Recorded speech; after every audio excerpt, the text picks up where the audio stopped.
I think you have to kind of contextualize all that within the huge turnover of players that they had in the summer. I mean, I was just checking there, I was counting them myself, and I think either through sales, free transfers, or loans, 25 players left the club in the summer, and some pretty inspirational ones, some pretty important ones, like Anton Stach, obviously leaving for Leeds, was seen as a pretty big deal. Obviously, Tom Bischoff, huge player for them for so many years, was a big one. But even like guys like Marius Bülter and Florian Grillitsch, like these are all kind of regular kind of Bundesliga veterans who've had been doing a job for them to a large extent.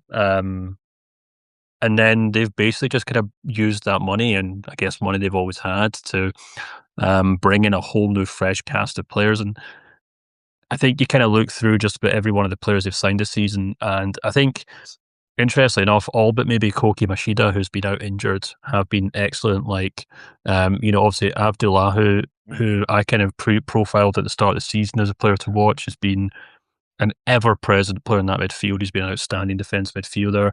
Haidari is a young centre defender who's full of potential, who's been very good for them. Wouter Berger, who they signed from Stoke City, got sent off in this game, obviously, but he's been fantastic for them. Yeah. Bernardo at left-back's been great. Kufal at right-back, who they signed from West Ham. Really kind of experienced head. Tim Lemperle from Cologne has been outstanding for them. He was a controversial signing because he was basically chased out of Cologne because he got in a fist fight on a boat while being drunk on the River Rhine. So, yeah, but yeah, and I mean, you'd imagine that a few Cologne fans would maybe appreciate having him back, because obviously he got 16 goals and assists in 25 games for Cologne last season, and he's basically picked up where he left off in the Bundesliga, with 6 goals and 2 assists now. And, it's just a squad really full of talent, to be honest with you. I mean, another one as well that really stands out to me, of course, is Aslani, the young centre forward who's came through the Hoffenheim Youth Academy, did a really good job. I can't remember who he played for in the second division last year, but I know he scored... Elversberg, that's right. Scored a buckload of goals for them. So, Hoffenheim, obviously, maybe it was the third division, actually, I can't remember. No, sorry, I was confusing him with El Malaf or something. And he's been fantastic for them as well. So, they've managed to move on in the summer a huge number of kind of, what you would call dead wood, I suppose, in the sense that players have lingered there a long time. And maybe, Manu, we're kind of finally seeing the kind of Hoffenheim that Christian Ilzer's finally... it feels like this is Christian Ilzer Hoffenheim side. It doesn't feel like he's inherited someone else's squad and he's trying to make it work, which obviously didn't work very well last season. This feels like his team. These feel like his players. They feel like they're playing his tactics. And, as a result, I think they've been absolutely outstanding. And one of the things that really stands out to me, actually, and I know it's always very hard to kind of illustrate a graph when we're doing the... well, I guess it's a video medium, but people might be listening to a podcast. But I was checking this afternoon about which teams counterattack the most goals and which teams have the most kind of positional attacks, i.e. kind of more steady build-up. And on the kind of positional attack side of things, you've got clubs like Leipzig, Dortmund, Bayer Leverkusen, Stuttgart, one of the most obvious ones. Counter-attacking teams, you have like Werder Bremen, Augsburg, Gladbach. Right in the kind of top right corner of that graph, so the kind of perfect blend of counter-attacks and positional attacks, is Bayern Munich, and they're way out in front on their own there. But the closest team to them, as in the team who can do both of things very well, are Hoffenheim. And I think that's probably just a good way of kind of summing up this Hoffenheim team. They're not, a team who are extremely positional or extremely possession-based like Xabi Alonso's Leverkusen. They're not your bog standard gegenpressing Bundesliga team who are counter-attacking and run faster than anyone else and run harder than anyone else, and will keep doing that until the wheels fall off. They're a team who are able to kind of switch and change from game to game. They can play fast and hard. They can play slower. This game is perhaps a perfect example of that, where different periods of the match, they were, really hemming Werder Bremen into their own goal mouth. but we've also seen them be fantastic on the counter-attack as well. So I think it's just one of those examples, Manu. Sometimes like there's just a bit of kind of lightning in the bottle. They pick up two or three really good players in the summer. A few players come through the academy. A coach shows up who knows how to get the best out of all of them, and things have just kind of clicked because you can go right through that squad. And you've got a great blend of experience. Oliver Ballman's a perfect example of that. And we were talking about how he was really key just after the Werder Bremen goal, which was ruled out. He kind of called the whole team in for like a huddle to kind of, to probably kind of scream at his defenders for not doing a good enough job of defending. But he obviously is a huge leader there. You got two fullbacks who I mentioned in Bernardo and Kufal who are extremely experienced. But then through the kind of spine of that team, you've got these exceptional young players in Haidari, who I think is going to be a very, very top player.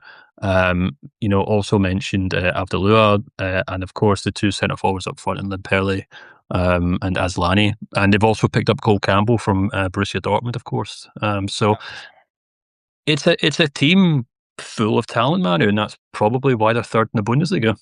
Well, and also like Max Morstedt, right? The young U17 World Cup winner of Germany, who's developing really well under Ilzer as well. I remember the headlines last year when Dennis Geiger complained that there was January, right? We spent 90 million euros on new players, and these are the results that we're getting. And this was, of course, when Hoffenheim were in free fall.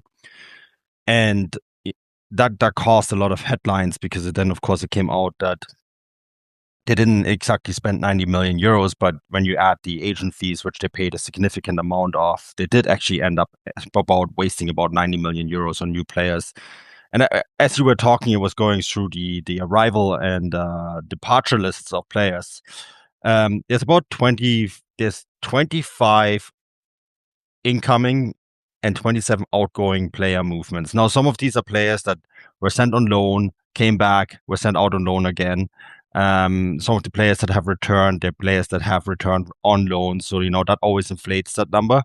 But we're talking about 52 player movements overall over this season.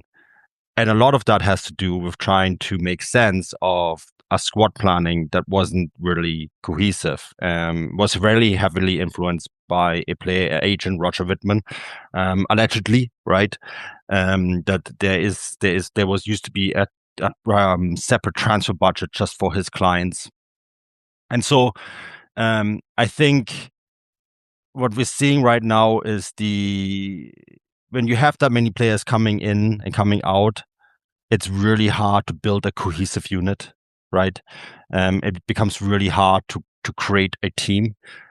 Generally speaking, when you talk to players that play for the club, they like playing there. The stadium, is not the most fan-friendly. It's in the middle of nowhere, but it is in one of the most picturesque and most beautiful areas in Germany.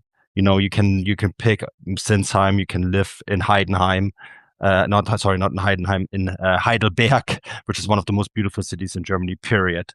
Right? Mannheim isn't far away for when you want to do your shopping. So it is a place that players really like to live in. But for a long time, it was a coming and going of players. And I think what they've really done, they've really streamlined the squad this year. And it gives Ilzer the opportunity to just work with the players he wants to work with. Right now, the squad size is 29 players, right? And it includes players that are sort of still getting shuffled in and out because of the transfer policies of the past, but it's cohesive now. And I also think, and this is really watching them today a little bit more closely, I find them extremely well organized. And that is because they made signings that weren't necessarily the most flashy, but made sense and help them stabilize the squad. Bernardo is a good example. They had Bernardo in the past, but he comes back from, I think they signed him back from Bochum. He's just a really basic defender, right? No nonsense defender. And I think that is the sort of signings that you need. Kufal is another example. Someone asked me recently, can you highlight a few players that you think stood out and have been flying sort of under the radar? You mentioned him already, but he is definitely one of them. The Czech right back, right? And so, I think they have just done a lot of kind of the flashy signings that sort of seems to be in the past. And you mentioned him too, Abdullahu, sorry. He is the Granit Xhaka signing, the equivalent of the Granit Xhaka signing for me, for Hoffenheim. He just gives them so much experience and stability. Of course, helps it. Like Granit Xhaka, he's Kosovo Swiss, comes from the Basel Football Academy. But yeah, it's just, in some weird ways, they've moved away from these flashy signings. And when you really look at the single pieces all together, put together, it is a very kind of nondescript squad. But it's a squad that gets the job done.